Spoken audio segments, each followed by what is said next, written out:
আপনারা কেমন আছেন? তো আজকে আমি এখানে এসেছি, দেখতে পাচ্ছেন খুবই সুন্দর এই নেচারের ভিউ। আর সব কিছুই কত অ্যামেজিং। এদিকে পুরো আমি নেচারের মধ্যে আছি, খুবই আনন্দ অনুভূত হচ্ছে। তো আজকে আমি যে বিষয়ের উপর বলতে চাই তা হচ্ছে গিয়ে যেটা তা যোগানন্দের জীবনের ব্যাপারে। তো যোগানন্দ যে ব্যক্তিটা ছিলেন, আপনারা শুনেছেন, স্বামী যোগানন্দ পরমহংসদেব, অটোবায়োগ্রাফি অফ যোগী। এটা পৃথিবী বিখ্যাত বই। পৃথিবীর যত আধ্যাত্মিক বই আছে এর মধ্যে এটা একটা প্রমুখ বই, যার ব্যাপারে বিরাট কোহলি এবং অ্যাপল কোম্পানির সিইও স্টিভ জবস, আরও বিভিন্ন যেমন সাউথ ইন্ডিয়ান ফিল্মের নায়ক রজনীকান্ত, এরকম বিভিন্ন বড় বড় প্রখ্যাত ব্যক্তিরা এর ব্যাপারে আলোচনা করেছেন। তারা বলছেন যে তাদের লাইফ এটা দিয়ে চেঞ্জ হয়েছে এই বইয়ের মাধ্যমে। তো এই বইটা কেন এত স্পেশাল, তো এটাও দিয়ে আমি বলতে চাই। তাহলে এই বইটা আমিও এনেছি, আর আমি এটার বাংলা ভার্সন এনেছি। হ্যাঁ, এটা ইংলিশেও আছে, হিন্দিতেও আছে। আমি এটার বাংলা ভার্সনটা এনেছি। অ্যামেজিং বই, অ্যামেজিং, মানে স্পিরিচুয়ালিটির উপরে এর থেকে অ্যামেজিং বই আর কিছু হতে পারে না। তো এই বইয়ের মধ্যে আমি বিভিন্ন কাহিনী ওনার ব্যাপারে পাচ্ছি।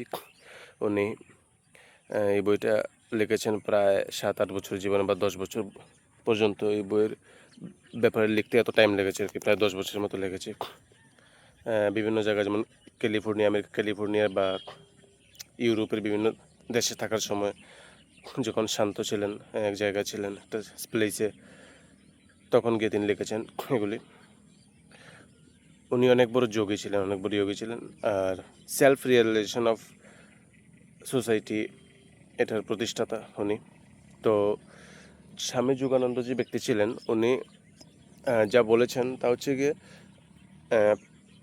যে ওনার বাল্য জীবনে ওনার পিতামাতা দুজনেই প্রথমে স্পিরিচুয়াল ছিলেন না, কিন্তু একটা সময় পরে ওনার বাবা লাহিরি মহাশয় নামে একজন যোগী ছিলেন, ওনার সংস্পর্শে আসেন এবং ধীরে ধীরে স্পিরিচুয়ালিটি, আধ্যাত্মিকতার মার্গে এসে পড়েন। যার কারণে ওনারা এমন একটা সন্তান প্রাপ্ত করেন, স্বামীজি পরমহংসদেবের মতো, যে নিজেও এত বড় স্পিরিচুয়াল পারসন, এত বড় যোগী, যে পুরো পৃথিবীতে পরে ফেমাস হয়েছেন যিনি, যার উপরে আমি বলছি। তো ওনার পিতামাতা ব্যাপারে একটা সিক্রেট হচ্ছে, অনেক কিছু লেখা হয়েছে এই বইয়ের মধ্যে। বাল্য জীবনে ওনার মাতা ওনাকে রামায়ণ, মহাভারত এগুলি শিক্ষা দিতেন বিভিন্ন। তো ওনার মা বাবা প্রচণ্ড সংযমী ছিলেন। সংযম মানে কি? সেলফ কন্ট্রোল, নৈষ্ঠিক ব্রহ্মচর্য পালন করতেন বা সেলিবেসি পালন করতেন। মানে ওনারা বছরে শুধু একবার সন্তান উৎপাদনের জন্য সেক্স করতেন, যৌন মিলন করতেন শুধু একবার।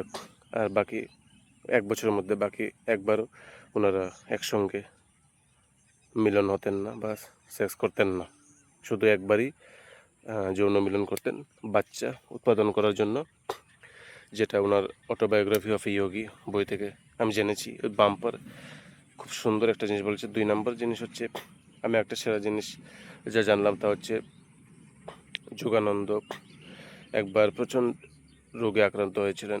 তো ওনার গুরুদেবের ফটো ছিল, গুরুদেবের ফটো সামনে রাখা ছিল। আর ওনার কি কলেরা একটা রোগ হয়েছিল, প্রচণ্ড রোগে পুরো মৃত্যুর মতো অবস্থা, মৃত্যুর শয্যাশায়ী। এমন সময় তো ওনার মা ওনাকে ওই ফটোর সামনে তাকে মনে মনে প্রে করতে বলেন, কারণ ওনার দেহের ওঠারও শক্তি ছিল না বিছানা থেকে। তো উনি প্রে করলেন, হঠাৎ ওই ছবি থেকে একটা উজ্জ্বল জ্যোতি তার পুরো দেহে সমাহিত হয়ে গেল এবং সাথে সাথে তার রূপ পুরো সেরে গেল। এটা একটা স্পিরিচুয়াল ঘটনা তার জীবনে ঘটেছে। তার গুরুর মাধ্যমে, তার গুরুর ফটো তাদের ঘরের মধ্যে ছিল। তারপর আরেকটা ঘটনা উনি বলেছেন, তা হচ্ছে গিয়ে যে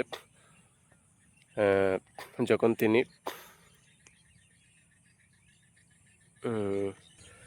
আরেকটা ঘটনার কথা যা তিনি বলেছেন, যে উনি ওনার বড় বোন, যার নাম রমা, রমা দিদির সঙ্গে একদিন উঠোনে বসে ছিলেন, পড়াশোনা করছিলেন। পাশের নিম গাছের একটি ডালে টিয়া পাখিরা নিম ফল খাচ্ছিল। উনি কবিতা শিখছিলেন। তো এমন সময় হঠাৎ করে তার বোন কী করলো, ঘর থেকে একটা মলমের শিশি আনলো এবং বোনটির হাতে লাগাতে লাগলো। কারণ হচ্ছে তার বোনের হাতের মধ্যে ফোড়া হয়েছিল। তো যোগানন্দ কী করলেন, যোগানন্দ তিনিও মলম নিয়ে তার হাতের মধ্যে লাগানো শুরু করলেন একটা জায়গাতে।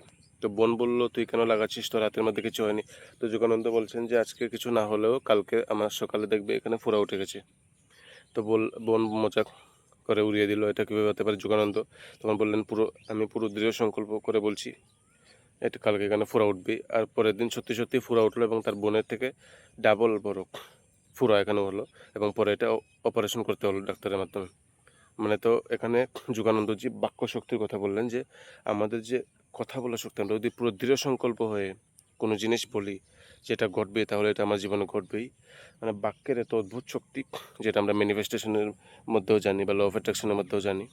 তো বাক্য বা কল্পনা শক্তি, মানে কল্পনা শক্তি দ্বারা মানে যে মুখের বাক্য শক্তি, কোনো কিছু বললে সেটা প্রভাব কত বেশি পড়তে পারে। আর তিনি সাধনা করতেন, যোগী ছিলেন, তার কথার একটা আলাদাই প্রভাব ছিল। এরকম বিভিন্ন ঘটনা তার মধ্যে ছিল। এরপরে আর একটা ঘটনা হচ্ছে তার বাবা প্রথম ওই গুরুজির সাক্ষাৎ পাওয়ার আগে তার অফিসের কর্মচারী একজন তাকে বলল যে আপনি স্পিরিচুয়ালিটি আধ্যাত্মিকতার মার্গে যান। তো উনি মজা করে উড়িয়ে দিলেন, বললেন জাগতিক সুখ বুক ছেড়ে আমি কেন এগুলিতে যাব। তারপর সে তার কর্মচারী যোগানন্দজি বাবা তার কর্মচারী মাঠের মধ্যে দিয়ে যাচ্ছেন, খোলা মাঠের মধ্যে। হঠাৎ করে সামনে ওই কর্মচারী গুরু অর্থাৎ লাহিড়ী মহাশয়, যার সঙ্গে ভবিষ্যতে যার অনেক বড় শিষ্য তার ভবিষ্যতে হবেন, তিনি হঠাৎ করে সামনে উদয় হয়ে গেলেন মূর্তির মতো। আর তাকে বললেন তুমি আমার কাছে এসো। তারপর হঠাৎ করে আবার গায়েব হয়ে মিশে গেলেন। যোগানন্দজির বাবা তো অবাক, তিনি সাথে সাথেই বললেন যে আমাকে ওই যোগীর সঙ্গে দেখা করতেই হবে। এরকম বিভিন্ন ঘটনা উনি বললেন। তারপর আরেকবার বললেন যে আরেকটা ঘটনা হচ্ছে, মানে আমি প্রথম 4টা পড়েছি, সেগুলির মধ্যে মেন যে ঘটনাগুলি পেয়েছি। আরেকটা ঘটনা তিনি বললেন যে একবার তিনি মেডিটেশনে বসেছিলেন, হঠাৎ করে তিনি ভাবছিলেন যে চোখের অন্ধকারের ভিতরে মনের মধ্যে কি আরও কিছু আসে, সেজন্য বসছিলেন যে কিছু দেখা যায়। হঠাৎ করে হিমালয়ের বিভিন্ন যোগীদের দৃশ্য তার মনের মধ্যে আসতে শুরু করলো এবং তারা বললো আমরা হিমালয়ের যোগী, এবং তিনি বললেন আমিও তোমাদের সাথে যেতে চাই। হঠাৎ করে তারপর সেটা আবার মিলিয়ে গেল। এরকম বিভিন্ন স্পিরিচুয়াল ঘটনা, উনি স্পিরিচুয়াল ব্যক্তি ছিলেন, বিভিন্ন স্পিরিচুয়াল ঘটনা করতে থাকলো। আমি শুধু এই বায়োগ্রাফিটা পড়তে শুরু করছি, এর মধ্যেই আমি এত অদ্ভুত জিনিস জানতে পারছি, আমি নিজেই অবাক হয়ে যাচ্ছি। থ্যাংক ইউ সবাইকে, ধন্যবাদ।